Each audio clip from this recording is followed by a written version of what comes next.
So if you're watching this, it means that you are in the police recruitment process. It's highly probable that you have an assessment centre coming up where I know you're going to have to do role plays. And there's one thing I want you to take a note of from this video. It's the one thing that enables my clients to be absolutely successful, to score in the 60s, in the 70s. And that one thing is structure and sticking to your structure. Now, the reason why I'm making this video now is because I've just finished a coaching session with a client who, it was their second session. We're going to do another third session because I want to make sure they get it absolutely right. But in the first session, I managed to throw them off structure. In the second session, I threw them off their structure just a little bit, but enough to stop them from asking some of the pertinent questions that they needed to ask to resolve the role play. Now, it's absolutely essential, folks, that you practice the structure that I show you. For those of you who've seen my videos before, you'll know I'll advocate the CUTSA process. This is a non-contact conflict management problem-solving model from the police service. It was taught to me decades ago, and it's as good today as it ever was. And what CUTSA stands for is the first element is confront. So straight away, as soon as we're going into the role play, we're not asking people how they're feeling or how you're doing today or anything like that. We're getting straight into it, seeing exactly who we are and what the purpose of us being there is. And then we go into our understanding phase, where one of the big open questions that we're going to ask every time, all the time, is please can you explain to me exactly what happened when? This comes directly from the Peace Interview Package. That's a specialist course that's provided for detectives in the police, and it's a way of interviewing both suspects, witnesses and victims. And all of the interviews with suspects, witnesses and victims all start off with, please can you explain to me exactly what happened when? So we also always ask that question. Now for my clients, I go into real in-depth structures on how to ask really good pertinent questions, following that both catalytic and cathartic questions, which then leads us to the define and summarize stage, where we define what the problem is and we summarize it back to the role player. And then we'll move into you taking responsibility for taking action to find some solutions. So there's none of this what we're going to do, it's what I'm going to do. I'm going to take personal responsibility for. And then we move into, once we've developed our solutions, some enforcement, prevention, advocacy type solutions, we then move into the assess and monitor stage, and there's a set of lines that you can use there that I've been using for years in the police, all leading to the final result. Now, the reason why I've put this video together tonight is because invariably in the understanding phase, I'll get the role player all excited about something because I've just said something which is key to the role play, or it may be inappropriate behaviour, or it might be the little nugget they need that's going to get them all excited and go straight into the solution phase. Now this is a trap that's set by trainers. It's been set for decades. I used to set this as a trainer back in the 90s. I used to set this trap for my clients. Sorry, my clients. What am I talking about? They were fellow police officers.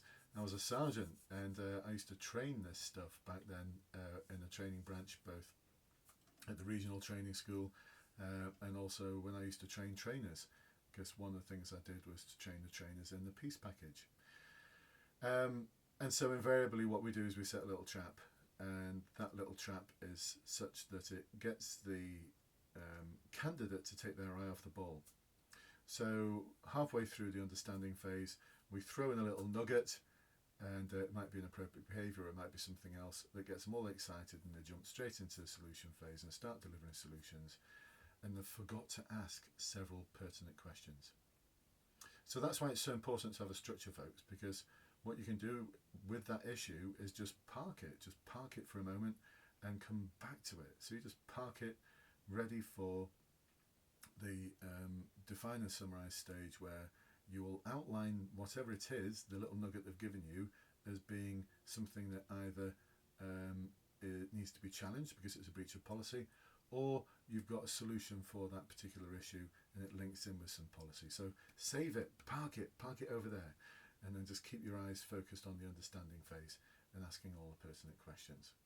So there you go, folks, a little nugget that came out of tonight's coaching, doing some one-to-one coaching with a client. I hope you've got something out of it as well. And if you'd like to find out more, if you're watching this on Facebook or YouTube, if you click on the links below, it'll take you to our most amazing Facebook support group. There's almost 10,000 people in there now, all supporting each other in this incredibly ethically and supportive way throughout the police recruitment process. And didn't tell you, but we've even got members of Force HR teams in there who every now and then they'll dip in to help someone who they know is applying to their force. Lots of serving officers as well, and over 100 mentors. We've just tipped 100 mentors who are there to help support you. There's also the client-only group where all the good stuff is. It's like the icing on the cake. Those are for the people who signed up for my online courses, my seminars, my one-to-one coaching sessions. But there's so much support there for you. I've just had a message from someone today to say they wish they'd signed up for my course, but they short of pennies at the moment, and they didn't, but they still passed, and thank you very much. So I'm so grateful for those sort of messages. But they did say, I wish I'd had the confidence, because I know I would have scored a lot higher if I had accessed one of your online services. And of course, every day I get messages from people saying, I passed. Couldn't have done it without you. Well, they might have done it without me, but certainly not on the first occasion. That's what we're aiming for. We're aiming for success first time round. None of this, oh, if I fail this time, I'll pass next time. We don't employ that mindset here. We're going to pass first time round. And the reason you can do it is not because I'm going to give you all the answers. That would be unethical to do so. I'm providing you with over 30 years of coaching experience in the police sector. I've coached and supported over 4,000 people now into the police. Before I was doing this, I was coaching and supporting my sergeants, my PCSOs, my constables to succeed in promotion boards, specialist interviews. I've been driving myself, pushing myself, doing courses outside of the police. So as well as doing things like the Peace Package, the Trainers course, I was doing courses on neuro-linguistic programming, person-centered counselling, doing everything I could to develop my skills, and beyond leaving the police, further developing them, working with police forces. I've worked with the European Union on some big projects around community engagement, done loads of cool stuff, and all the time pushing myself, learning new things. So you've got the benefit of all of that, folks. Over 30 years of that experience. Why would you not want to access that support? So I hope to see you on one of my seminars, in the Facebook group, and my one-to-one coaching. Seriously, folks, ask around. It'll be so worth it for you. So worth it. Lots of little gems like the ones I've just revealed to you now. So I'll see you very soon. I hope you enjoyed this. If you've got any ideas for further videos, please do let me know. And apologies for the background noise. It's a very windy day. I've got some trees, some leaves, branches bashing against the side of the shed here. I must get them cut down. So apologies from the background noise, but we'll see you soon. Bye bye for now.